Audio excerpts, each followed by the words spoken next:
예, 오늘 본문 말씀이 좀 긴데요. 길지만 다 같이 큰 소리로 합독하시겠습니다. 데살로니가 전서 4장 16절로 5장 11절까지 말씀입니다. 데살로니가 전서 4장 16절로 5장 11절까지의 말씀 다 함께 큰 소리로 합독하시겠습니다.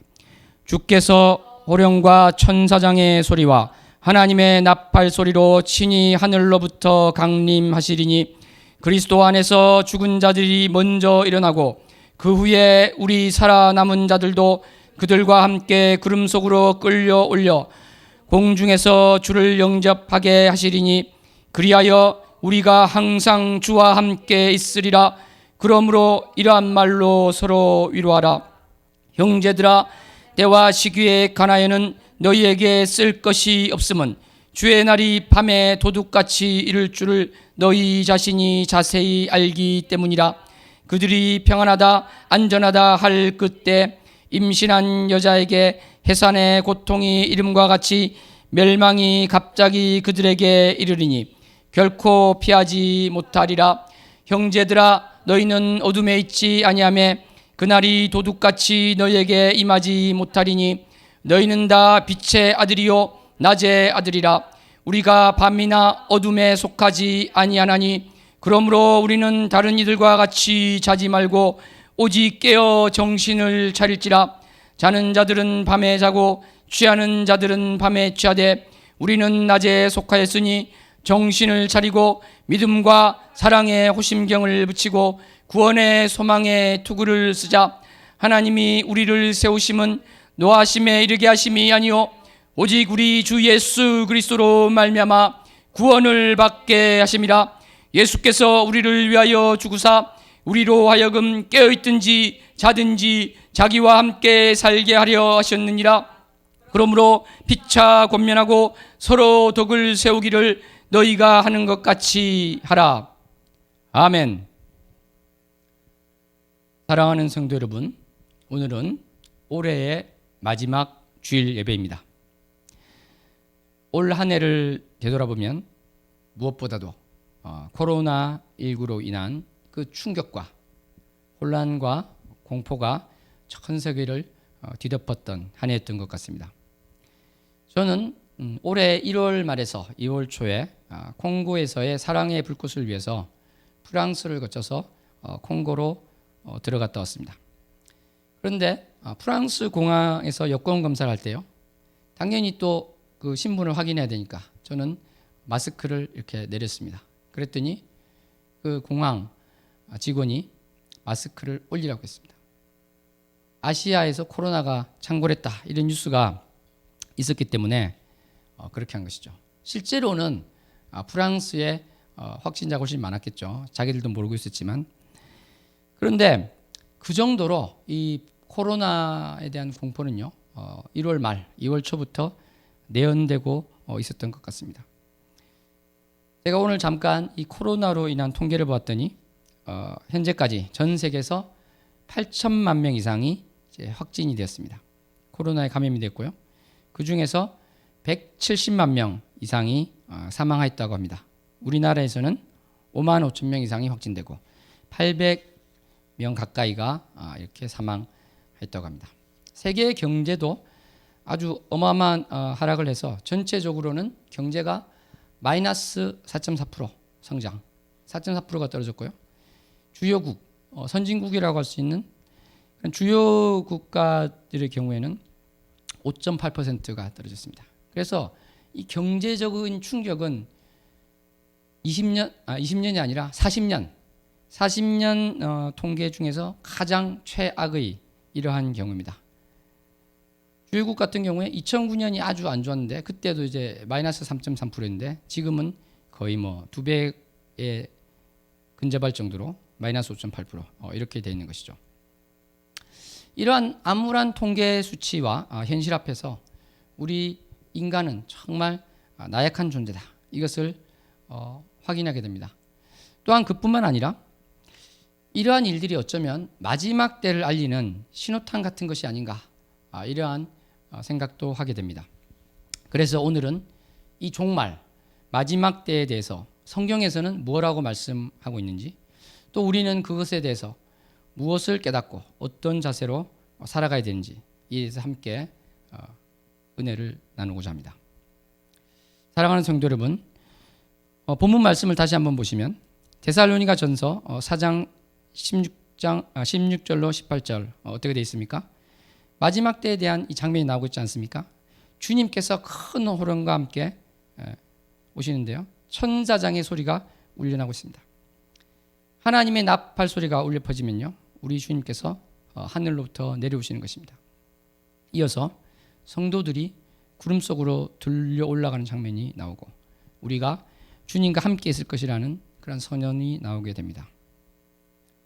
이렇게 마지막 때 주님께서 강림하시고 우리가 또 들려 올라간다, 이러한 것은 오늘 본문뿐만 아니라 다른 곳에도 나오는데, 마태복음 말씀을 우리가 한번 합독해 보도록 하겠습니다. 마태복음 24장 36절로 44절 말씀 합독합니다. 그러나 그날과 그때는 아무도 모르나니 하늘의 천사들도 아들도 모르고 오직 아버지만 아시느니라. 노아의 때와 같이 인자의 임함도 그러하리라.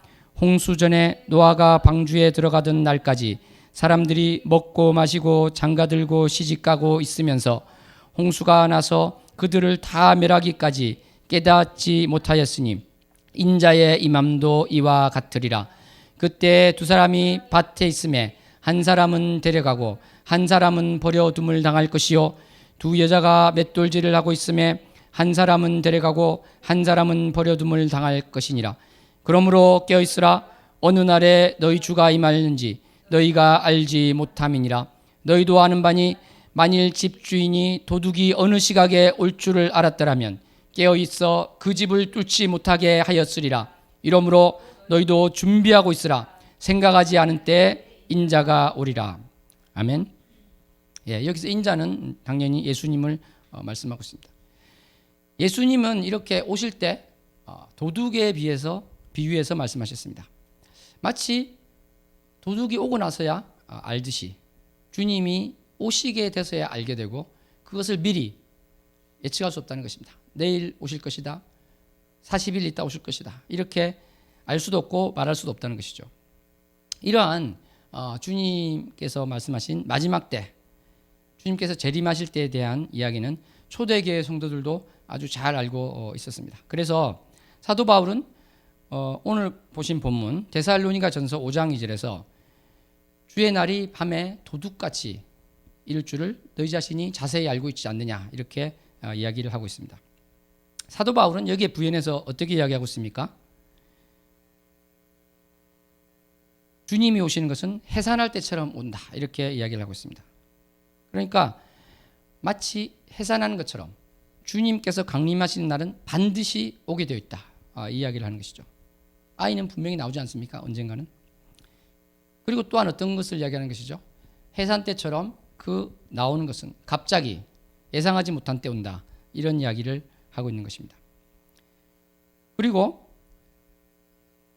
3절에 보면 데살로니가 전서 5장 3절에 보면 멸망이 갑자기 이른다, 이런 이야기를 하고 있습니다. 그러니까 믿지 않는 자들에게 주님이 오시는 것은 심판과 멸망이다, 이러한 경고의 말씀을 하고 계신 것입니다. 사랑하는 성도 여러분, 이처럼 주님께서 오시는 것이요, 주님을 믿지 않고 불평과 불만이 가득한 자들에게는 주님 오시는 소식이 기쁜 소식이 될 수가 없습니다. 괴로운 소식이 될 것이고 평강의 길이 아니라 공포의 길이 될 것이고 지극히 선한 곳으로 입성하는 환호성이 아니라 거기에 가지 못하게 되는 절망의 한숨이 터져 나오는 때다, 이렇게 할 수 있습니다.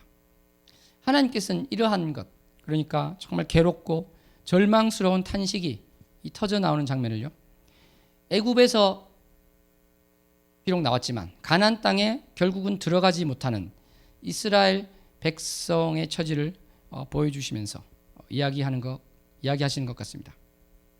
바로 우리에게 천국에 갈 소망을 품은 자도 그렇고 아예 품지 않은 자도 주님의 뜻에 합당하게 서 있지 못한 자들은 가지 못했다는 것을 보여주는 것입니다. 물론 이제 모세는 어느 정도 예외로 얘기할 수 있겠습니다만. 그래서 이 신명기 1장 34절로 35절을 합독해 보겠습니다. 여호와께서 너희의 말소리를 들으시고 노하사 맹세하여 이르시되 이 악한 세대의 사람들 중에는 내가 그들의 조상에게 주기로 맹세한 좋은 땅을 볼 자가 하나도 없으리라. 아멘. 그렇습니다.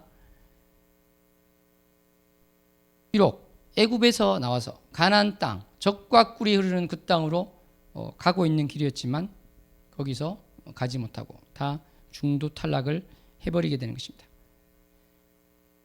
한편 가나안에 살던 가나안 7족의 입장에서는 이스라엘인들이 이 가나안 땅에 들어온다는 것, 이것은 공포였고 두려움이었을 것입니다. 자기들이 죽고 쫓겨나는 것을 의미했습니다. 이것은 마지막 때 예수 그리스도를 믿지 않는 자들의 처지가 어떠할 것인가를 보여주는 것 같기도 합니다. 사랑하는 성도 여러분, 우리 믿는 자 입장에서도요, 주님께서 다시 오시는 때는 미리 알 수 있는 것이 아닙니다. 그런 측면에서는 주님께서 오시는 것은 도둑처럼 오시는 것이 맞습니다. 그렇지만 또 다른 측면에서는 도둑처럼 오시는 것이 아닙니다. 첫째, 믿지 않는 자에게 주님께서 갑자기 오시는 이것은 절망과 낭만과 공포였지만 우리에게는 그렇지 않다는 점에서 도둑같이 오시는 것이 아닙니다. 그래서 데살로니가전서 5장 4절에서는 이에 대해서 명백히 선언을 하고 있습니다. 다 같이 데살로니가전서 5장 4절로 5절 합독합니다. 형제들아, 너희는 어둠에 있지 아니하매 그날이 도둑같이 너희에게 임하지 못하리니 너희는 다 빛의 아들이요 낮의 아들이라. 우리가 밤이나 어둠에 속하지 아니하나니. 옆 사람과 함께 고백하겠습니다. 우리에게 주님은 도둑같이 임하지 않으십니다. 우리에게 주님은 도둑같이 임하지 않으십니다. 아멘. 주님은 빛으로서 어둠에 있는 세상에 올 때 우리는 정말 다르게 올 수 있다. 이 말씀이 되는 것이고, 이것은 정말 이사야 60장 2절에 있는 말씀에서도 우리가 확인할 수 있습니다. 이사야 60장 2절 말씀 합독합니다. 보라, 어둠이 땅을 덮을 것이며 캄캄함이 만민을 가리려니와 오직 여호와께서 내 위에 임할 것이며 그의 영광이 내 위에 나타나니. 아멘. 요한 1서 2장 8절에서도 뭐라고 되어 있습니까? 어둠이 지나가고 참빛이 비친다고 하면서 빛에 대한 것을 향유하고 맞아들일 수 있는 우리에 대해서 이야기를 하고 있는 것입니다. 사랑하는 성도 여러분, 우리는 이 두 가지를 보면서 예수님이 오시는 것을 통해서 믿지 않는 자들이 받아들이는 그 상태, 그리고 믿는 자가 받아들이는 그 상태를 보면서 얼마나 큰 차이가 있는 것을 알 수가 있습니다. 마태복음 열처녀에 비유해서 이것은 아주 너무나도 극적으로 또 나타나고 있습니다. 그래서 마태복음 25장 1절로 13절을 다 같이 합독하시면서 주님께서 이 비유를 통해서 어떤 말씀을 하고 계시는지 살펴보도록 하겠습니다. 마태복음 25장 1절로 13절 합독합니다. 그때 천국은 마치 등을 들고 신랑을 맞으러 나간 10처녀와 같다 하리니 그 중에 5은 미련하고 5은 슬기 있는 자라. 미련한 자들은 등을 가지되 기름을 가지지 아니하고 슬기 있는 자들은 그릇에 기름을 담아 등과 함께 가져갔더니 신랑이 더디 오므로 다 졸며 잘세. 밤중에 소리가 나되 보라 신랑이로다 맞으러 나오라 하매 이에 그 처녀들이 다 일어나 등을 준비할세. 미련한 자들이 슬기 있는 자들에게 이르되 우리 등불이 꺼져가니 너희 기름을 좀 나눠달라 하거늘 슬기 있는 자들이 대답하여 이르되 우리와 너희가 쓰기에 다 부족할까 하노니 차라리 파는 자들에게 가서 너희 쓸 것을 사라 하니 그들이 살아간 사이에 신랑이 오므로 준비하였던 자들은 함께 혼인장치에 들어가고 문은 닫힌지라. 그 위에 남은 처녀들이 와서 이르되 주여 주여 우리에게 열어주소서. 대답하여 이르되 진실로 너희에게 이르노니 내가 너희를 알지 못하노라 하였느니라. 그런즉 깨어있으라. 너희는 그날과 그때를 알지 못하느니라. 아멘. 사랑하는 성도 여러분, 그렇습니다.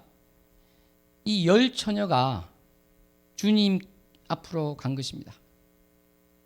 신랑을 맞으러 간 것입니다. 신랑이 오거나 말거나 관심 없지가 않았다는 것입니다. 여러분, 이 비유는 너무나 어떻게 보면 충격적일 수 있는 것입니다.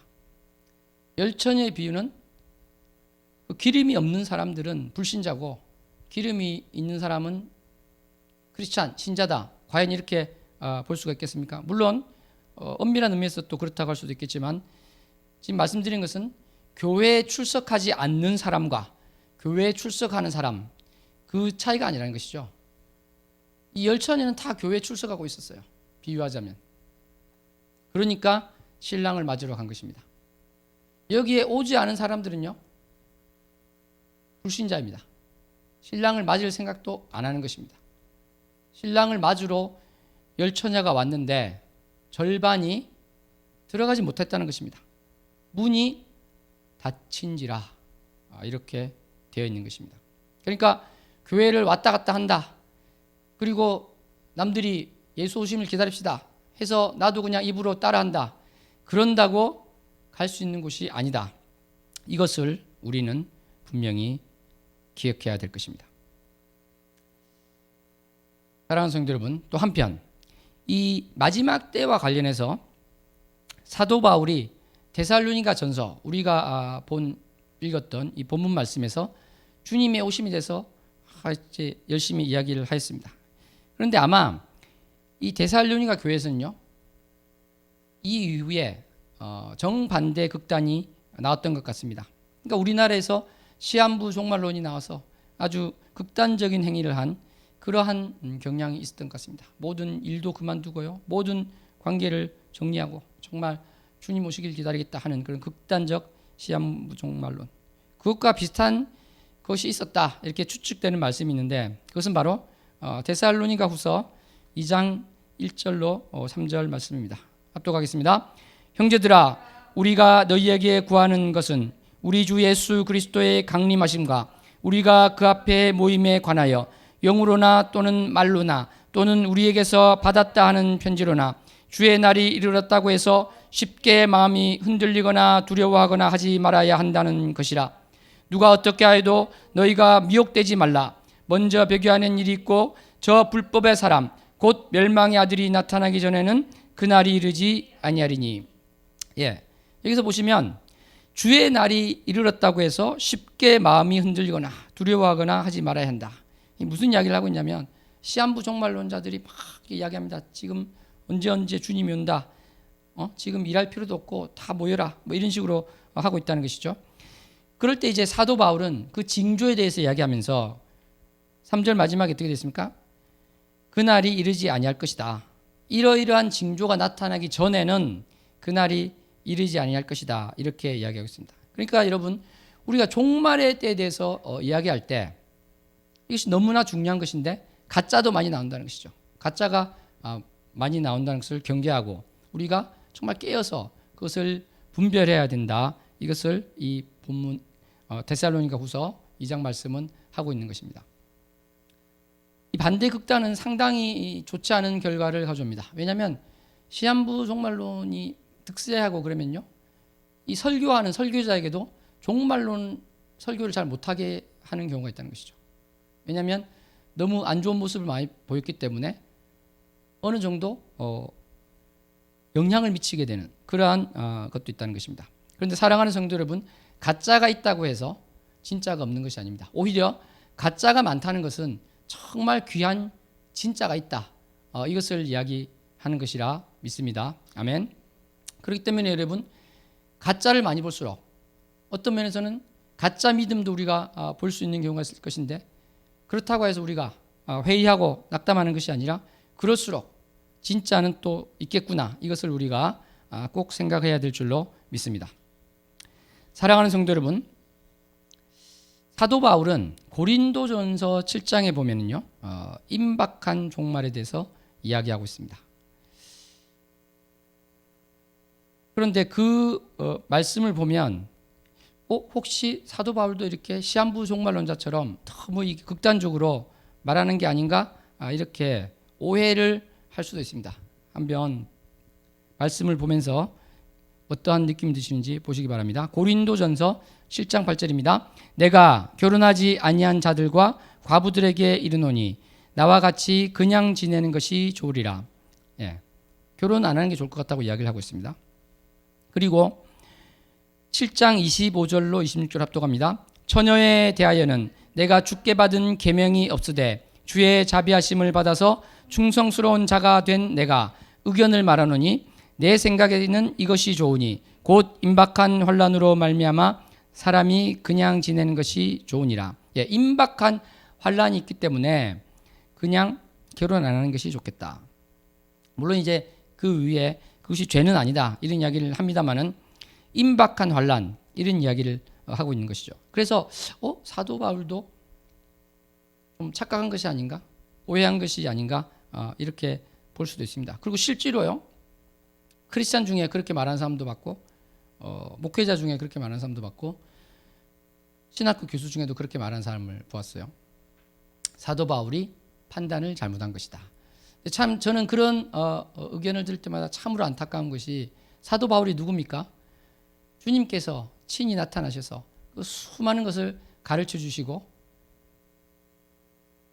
수많은 서신서를 13편, 많게 보는 사람 14편까지 서신서, 그 성경을 기록하게 한 사도 바울인데, 사도 바울이 잘못 판단한 것 같다. 물론 사도 바울이 하나님이 아니니까 잘못 판단할 수도 있죠.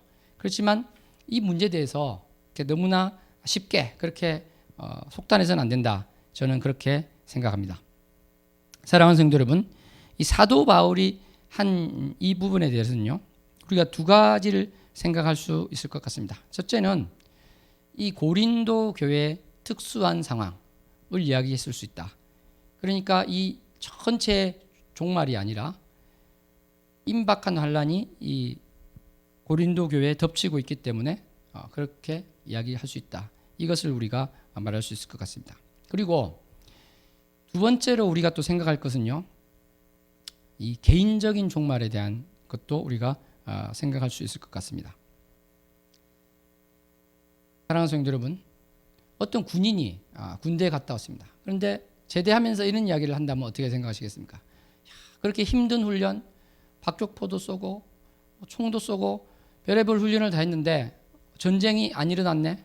괜히 훈련한 것 같아요. 이러한 말을 했다고 하면 여러분 어떤 생각이 드십니까? 전쟁이 일어나지 않으니까 훈련이 틀렸다. 그렇게 할 수는 없는 것이죠. 그러니까 우리가 주님이 오실 날을 기다리고 마치 내일 오시는 것처럼 그런 마음으로 우리가 산다고 하여서 살았는데, 주님이 내가 눈을 감을 때, 이 세상을 떠날 때까지 안 오셨다. 그러면 내가 정말 종말론적인 삶을 살았는데 나의 삶이 잘못된 것인가? 꼭 그렇게는 말할 수 없다. 이것을 말씀드리는 것입니다. 왜냐하면 우리 개인 입장에서 본다면요, 우리가 죽는 것이 바로 종말이기 때문에 그러한 것입니다. 누가복음 말씀에 보면 어떤 이야기가 나옵니까? 이 부자가 자기가 뭐 창고를 드리고 창고에 곡간을 세워서 그걸 드리고 막 이런 여러 가지 궁리를 하고 있을 때 그것이 그렇게 되지 않을 것이다. 내가 너의 목숨을 가져가면 어떻게 되겠는가? 주님께서 말씀하시죠. 이와 같이 우리 개인 모두에게는 어떤 게 있습니까? 마지막 날이 있는 것입니다. 그렇기 때문에 내가 살아있는 때 예수님께서 안 오실 수 있습니다. 그렇다고 해서 나의 삶에 종말이 없는 것이 아니고 나는 분명히 한 번은 이 땅에서 죽게 되는 것입니다. 그랬을 때 아까 열처녀에 비유해서 나온 것처럼 내가 주님 앞에 바로 서지 못한 그러한 삶이 있었다면 그것은 죽고 나서 어떻게 다시 할 수 있는 그런 거는 아니게 된다는 것입니다. 우리 옆 사람과 함께 고백하겠습니다. 우리에게는 개인적인 종말이 있습니다. 우리에게는 개인적인 종말이 있습니다. 아멘. 그래서 우리가 아까 보았던 것, 이 믿지 않는 자들과 믿는 자들의 차이는 무엇이었습니까? 주님께서 강림하실 때 두려움과 떨림으로 공포로서, 절망으로서, 한탄으로서 이것을 볼 것인가? 아니면 정말 기쁨으로서 주님을 맞이할 것인가? 이것은 너무나 큰 차이가 있을 것인데요. 그것은 어떻게 해야지 그렇게 될 것 같습니까? 그것은 바로 우리가 평소에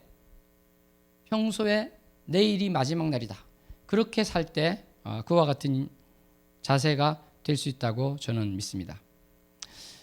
저는 청소년들이 이렇게 중요한 시험을 칠 때 기도를 이렇게 같이 한 적이 있었는데, 저는 아무래도 기도가 그런 쪽으로 나오게 되더라고요. 하나님, 이 학생이 평소 실력대로 시험을 잘 볼 수 있도록 은혜를 내려 주시옵소서. 이런 기도가 나오지, 평소 실력보다 2배, 3배 잘 보게 해주세요. 이런 기도가 사실은 잘 안 나왔습니다. 사실 우리가 시험에 대해서 학부모들이 기도할 때 모든 학부모들이 이 자녀를 위해서 기도하는데, 그것이 다른 아이보다 우리 아이가 점수를 더 잘 받게, 이것은 아니지 않겠습니까? 그렇기 때문에 시험을 칠 때 정말 갑자기 배가 아픈다든지 머리가 아프다든지 이러면 시험을 평소 실력대로 치지를 못하겠죠. 그렇지 않기 위해서 우리가 기도하는 것이지, 평소에 공부를 안 했는데 주님의 기적으로 시험을 잘 볼 수 있게 그렇게 하기는 정말 어려운 것이라 할 수 있을 것입니다. 물론 아주 특수한 경우는 있겠죠. 주님의 일을 위해서 어떻게 한 그러한 사람에게 그러한 예외적인 건 있을지 모르지만, 평소 실력으로 시험을 친다는 것, 이것이 우리가 너무나 중요할 것 같습니다. 히브리서 3장 14절 말씀 압독합니다. 우리가 시작할 때 확신한 것을 끝까지 견고히 잡고 있으면 그리스도와 함께 참여한 자가 되리라. 아멘. 시작할 때 확신한 것을 끝까지 견고히 잡고 있으라. 이것이 너무나 중요합니다. 이랬을 때 그리스도와 함께 참여한 자가 된다는 말씀이 있는 것입니다. 이것이 이렇게 되어 있습니까? 우리가 시작한 때 확신한 것을 견고히 잡고 있지 않아도 그래도 우리는 그리스도와 함께 참여한 자가 된다. 이렇게 되어 있지 않죠. 끝까지 견고히 붙잡고 있으라고 되어 있는 것입니다.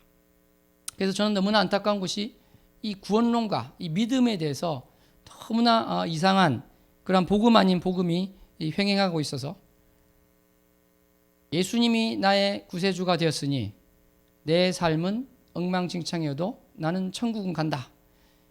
이런 말도 안 되는 이야기가 나오고 있다는 것 자체가 저는 정말 안타깝지 않을 수가 없습니다.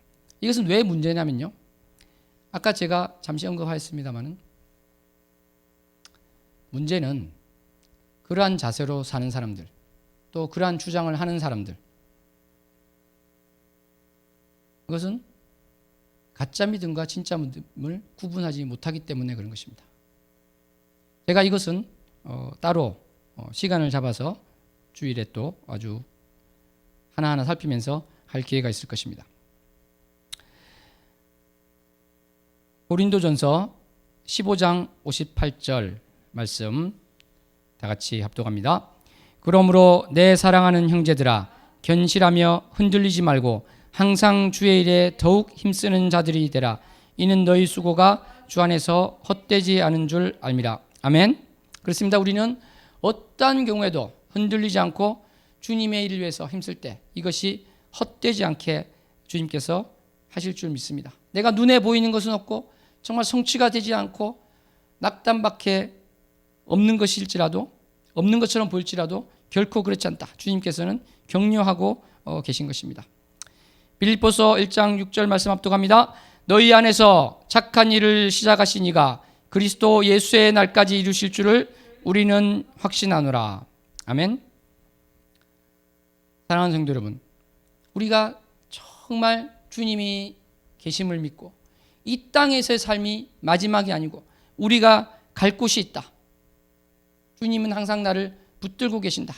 이러한 믿음이 있다면 우리의 삶의 자세는 정말 많이 달라질 것입니다. 특별히 죽음의 위기에 처했을 때, 절체절명의 위기에 처했을 때 이러한 나의 믿음이 어떠한가가 스스로에게 또 남에게 검증될 수 있을 것 같습니다. 정경주 사모님의 간증을 저는 기억합니다. 스튜어디스였을 때요. 이분이 스튜어디스였을 때 정말 비행기가 난기류에 휩쓸려서 엄청나게 흔들렸다고 합니다. 얼마나 흔들렸으면 그 비행기 안에 있는 승객들이 다 죽겠구나, 그렇게 다 생각을 할 정도로 아주 엉망진창인 그런 상황이 되었다고 합니다.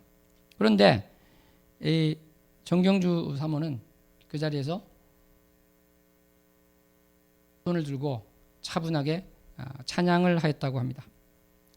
찬양을 다 하고 그랬을 때 어느 순간 또 비행기가, 그렇게 요란스럽게 흔들리던 비행기가 잠잠해지고 다시 그 운항을 하였다고 합니다.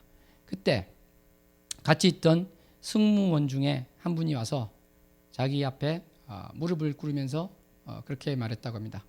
나를 위해서 기도해 주세요. 나도 당신이 믿는 하나님을 믿고 싶습니다. 이렇게 이야기하였다고 합니다.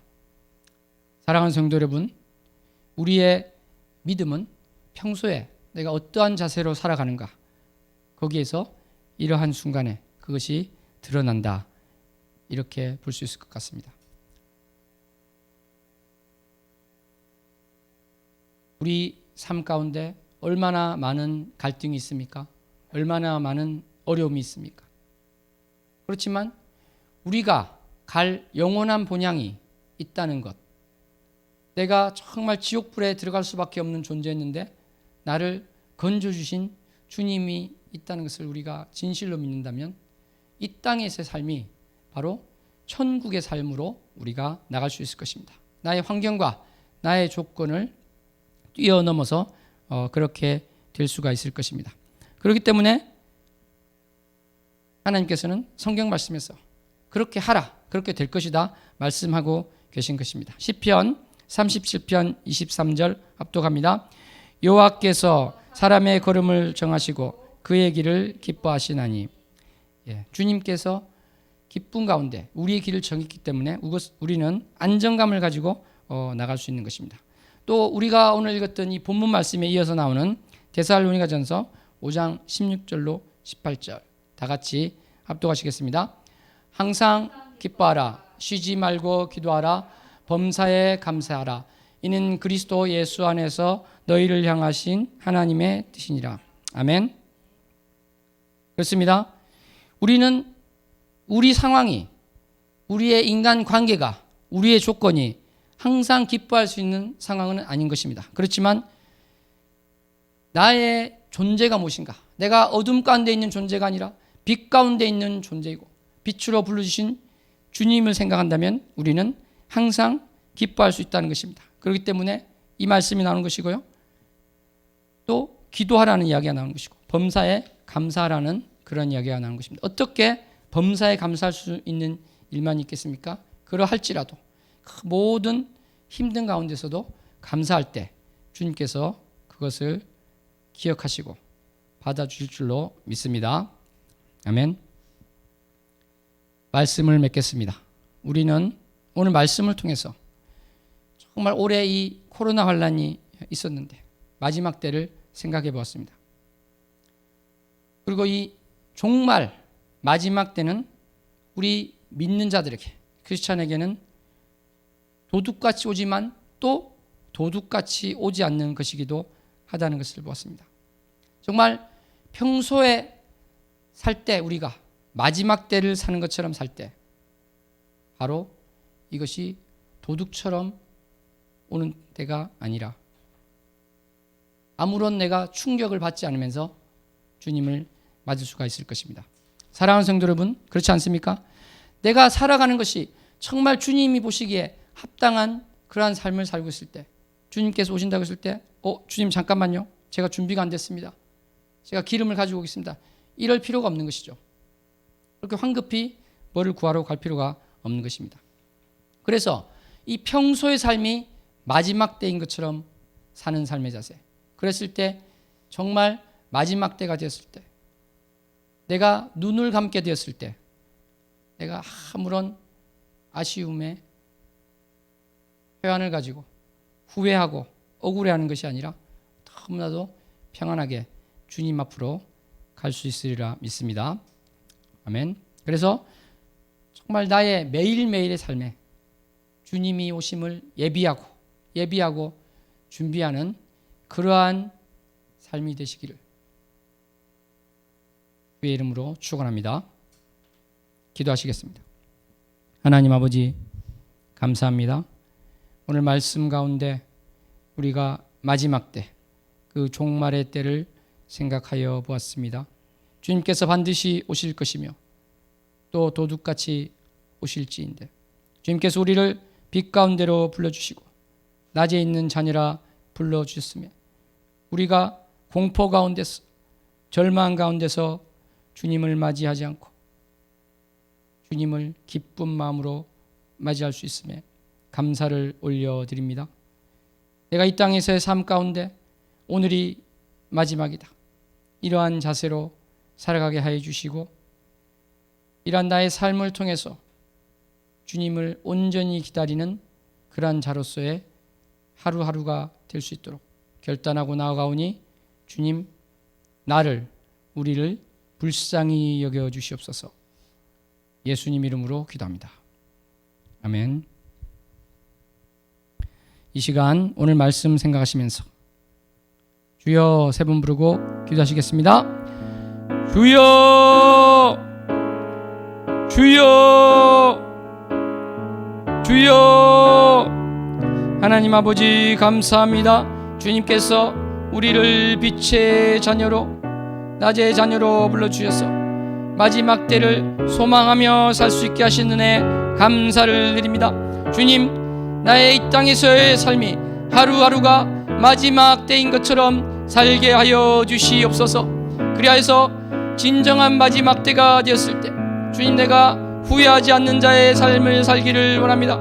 절망하지 않는 자가 되게 하시고 두려움에 떠는 자가 되지 않기를 원하오니 주님, 나의 삶의 이 하루하루가 어떠한 삶이 되어야 될 것인가 주를 바라보게 하여 주시며 내 안에 내주하시는 성령님의 통치하심과 성령님의 인도하심을 따라 살게 하여 주시옵소서. 내가 준비되지 않아서 주님 보시기에 내가 믿음이 제대로 되어 있지 않아서 부끄러운 자 되지 않기를 원합니다. 주님 보시기에 합당한 자의 삶을 살게 하여 주시옵소서.